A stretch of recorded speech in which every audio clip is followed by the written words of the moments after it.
time to get into the trenches, dig into your purpose, and fire up your life's fulfillment.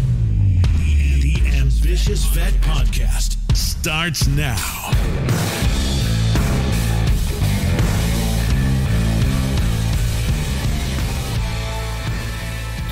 What's going on, Ambitious Vet? I just want to thank you for diving right back into the trenches with us this week as we seek to just provide you with the golden grenades you need to break through to new levels of satisfaction, fulfillment, and success in your life post-military. If you're new to the show this week, welcome home.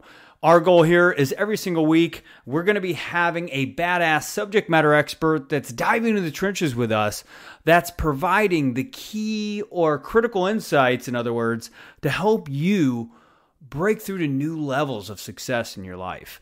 And sometimes when we do have guests that either reschedule last minute or whatever the factor may be, I jump in and do solo episodes. And this week is the case. So lucky you.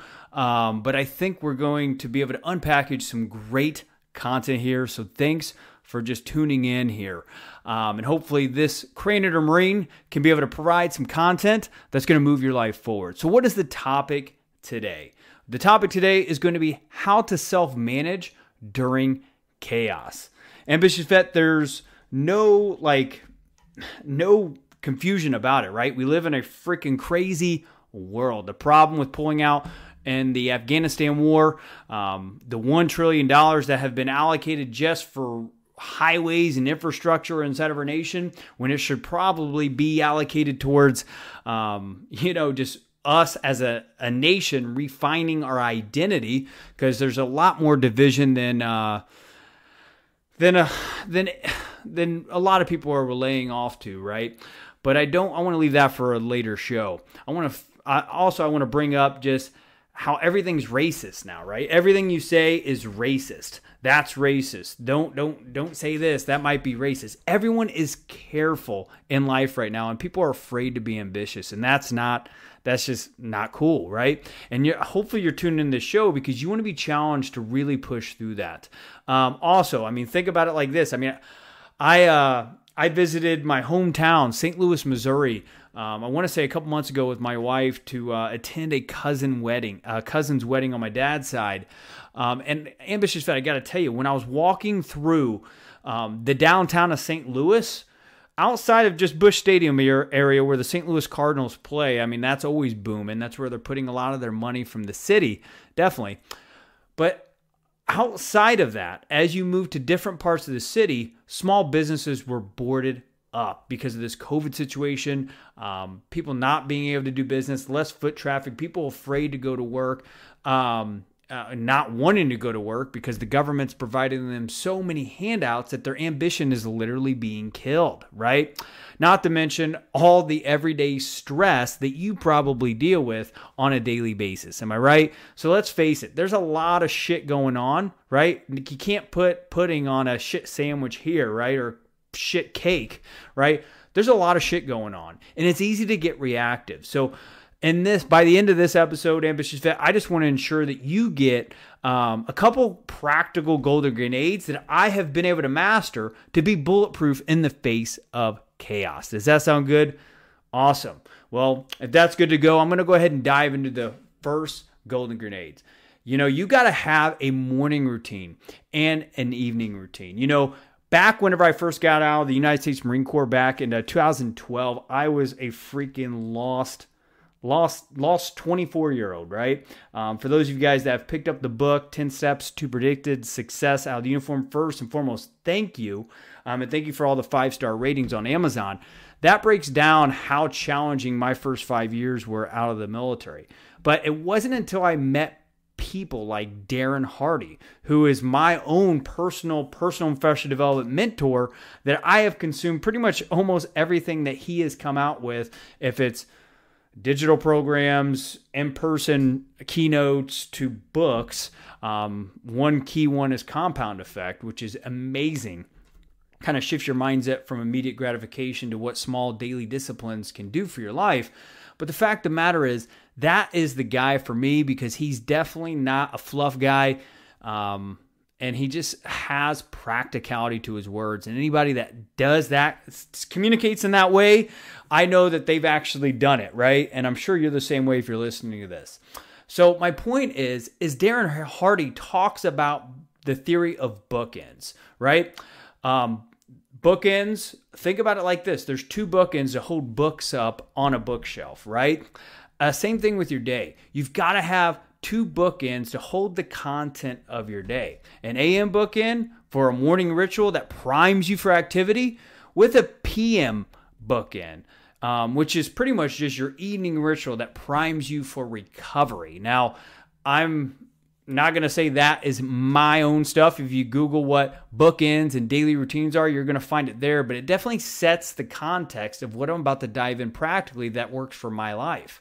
You see, these are the only parts of your day you can really control. Think about it.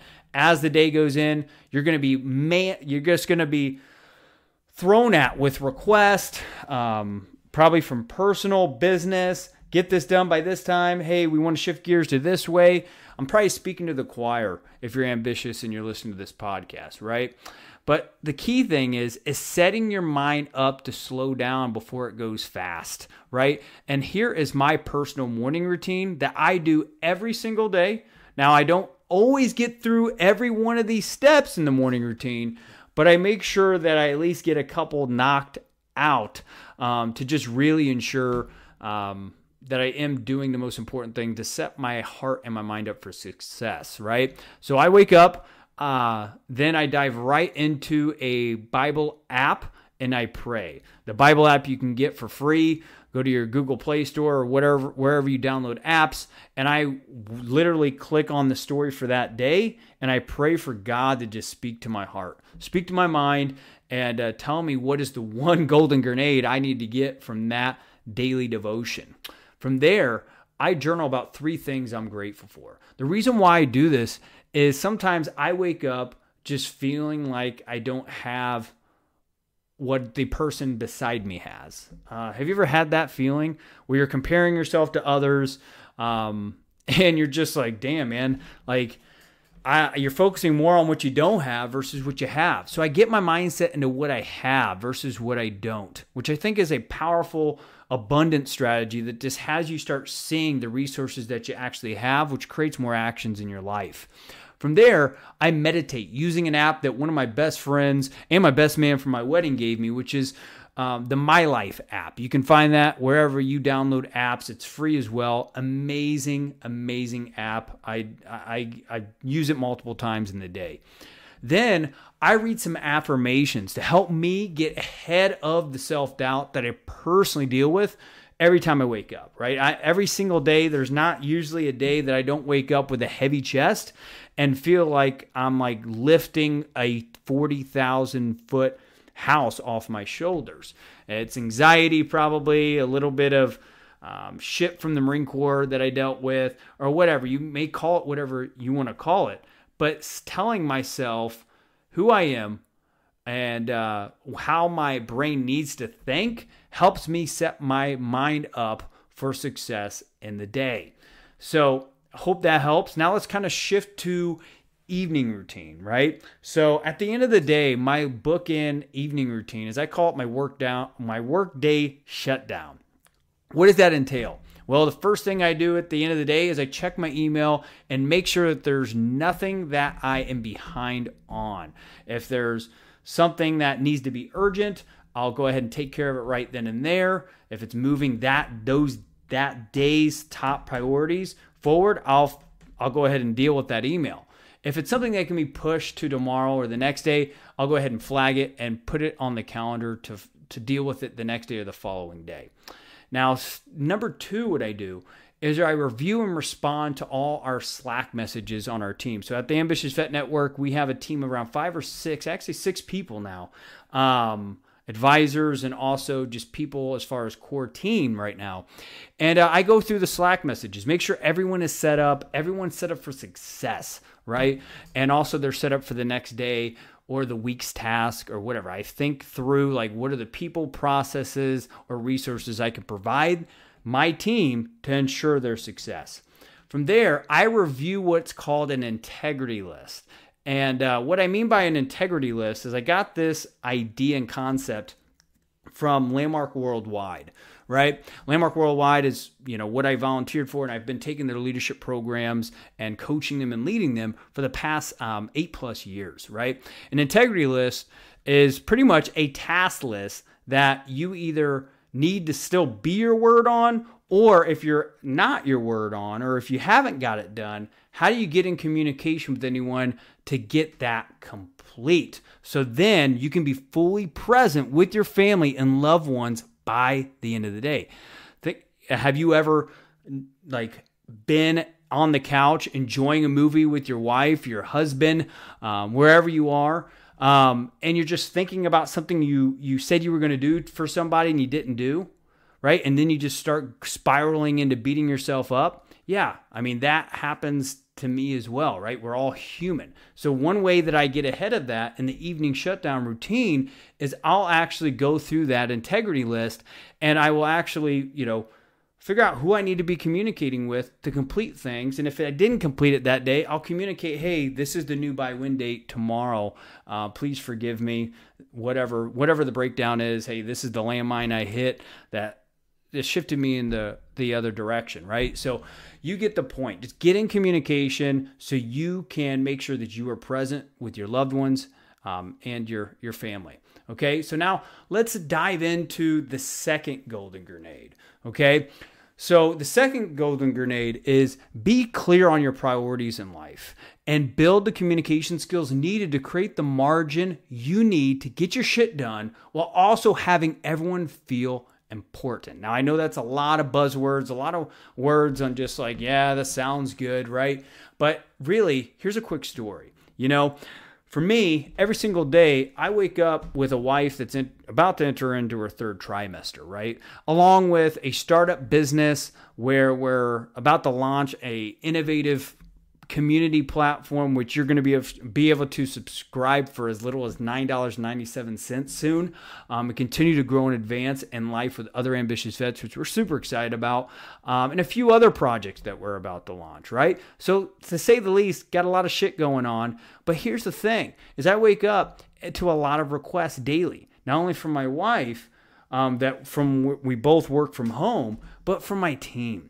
And here's the thing, is if I'm not clear with my priorities in that day, I'm going to start reacting to their request. What matters to their life, right? Versus what matters to mine, right? And I'm not saying that they're not one and the same, right? What matters to my wife or what matters to my team definitely matters to me, but there may be something that's more higher priority that moves something forward for me to where it boosts my confidence to where I can be more effective with my wife's request or my team's request because I feel like I have momentum. I hope that makes sense. Just getting those small wins. I know that's a personal development jargon word, but it really works, right? Get that first ugly frog or whatever that term's called from Brian Tracy. Get that ugly frog knocked out and then start managing requests and then dive into the next ugly frog. I hope that makes sense. Now, one thing I want to give you to here, because I got ahead of myself. I didn't know where the hell this podcast episode was going to go, but I do have somewhat of a framework. So what I want to hit on here, Ambitious Vet, is that I want to give you a framework that's going to be able to help you get more proactive versus reactive to the daily chaos. Because everyone's going to be complaining about something. You may be dealing with some internal depression, negative thoughts yourself, or you don't know how to handle everything that's coming at you in the moment. Here is a simple framework I use on a daily basis that empowers me through having a pregnant wife, building a startup business, and planning on moving into our home in the next few weeks. Okay? So step 1, right? Share your commitment to support that person. Step 2, give them a by when you can get it done. 3, share the thanks for the opportunity to actually serve them and be sure to get it done at the time you said you were going to do. So what does this look like, right? So we'll go towards business right now. So I might have like our R&D lead Maggie, reach out to me, right? And say, hey, can you make these final edits inside of this qualitative research study or this white paper? And can you get it done in the next hour, right? It's super urgent, get it done, right? In that moment, do you think that is important for her timeline or my timeline based on what I have going on in my life, based on my priorities, right? It's probably more urgent for her. So what I can do so I can finish the task I'm currently on is I can get in communication with her, right? So I can share like, hey, Maggie, hey, thanks so much. You're really working hard. We're going to hit this deadline. Thanks for being on top of stuff. I'm committed to getting this done so we can get this white paper out by the end of the month as well. You know what? How about I finish this task I'm on right now, which is prime real estate for me to get done, and I'll get to what you just requested by 4 p.m. today, right? And thanks for being on top of stuff. You're a rock star for the company, and I'll be sure to get it done by 4 p.m. or get on my ass. You see how that works? Share your commitment to support them. Give them by when you can get it done, and then share your thanks for the opportunity. Be sure to get it done at that time. That's how you start building momentum. That's how you start building trust in your small business, your mid-sized company, or if you're a mid-level manager, like with your colleagues and associates, because let's face it, no one wants to work today, and the people that do want people that get shit done. Be that person. So Ambitious Vet, this is going to be the episode today. I want to thank the Ambitious Vet Network Facebook group again for if you're one of the ones that listen to this and gave us this topic inside the Facebook group. Thank you so much. I'm pulling up the Facebook group right now. Thanks to Michael Parker. We have Matthew Midhat. We got John Krotek. We got Ben Kaloy. We got Lawrence Lagood. You guys are rock stars. I'm going to make sure I'm table topping all of those podcast episode ideas and putting those in the Rolodex in the coming months. So Ambitious Vet, if you're not inside that Ambitious Vet Network Facebook group, get in there. I'm not going to lie, it's not the highest engagement, but if you're an ambitious vet, you create the engagement, right? You get in there, you start conversations, you tag people, and you share your content and why it's relevant to the Ambitious Vet Network mission, okay? Now, also, one thing I want to say is don't forget to share this episode out, right? Rising tide lifts all ships. We've always said that, right? But if you are getting weekly golden grenades from this episode, make sure you're sharing it with people. Word of mouth is the most powerful word of advertising. And if you want us to continue to provide these raw, real, and in-your-face golden grenades that are going to help you continue to grow and advance in your life every day, we've got to be sharing this, getting more listeners so we can continue to network and build the relationships that matter in our life. I hope that lands for you. I can't wait to hear what you personally get from this. Make sure you let me know inside the Ambitious Vet Network Facebook group. Feel free to email me. I have it in some of the previous show notes and previous episodes. And Ambitious Vet, until next time, hold the vision and trust the process. Take care. The Ambitious Vet is available on all popular podcast platforms. Go to vettrainingcoaching.com to subscribe, rate, and share with fellow vets.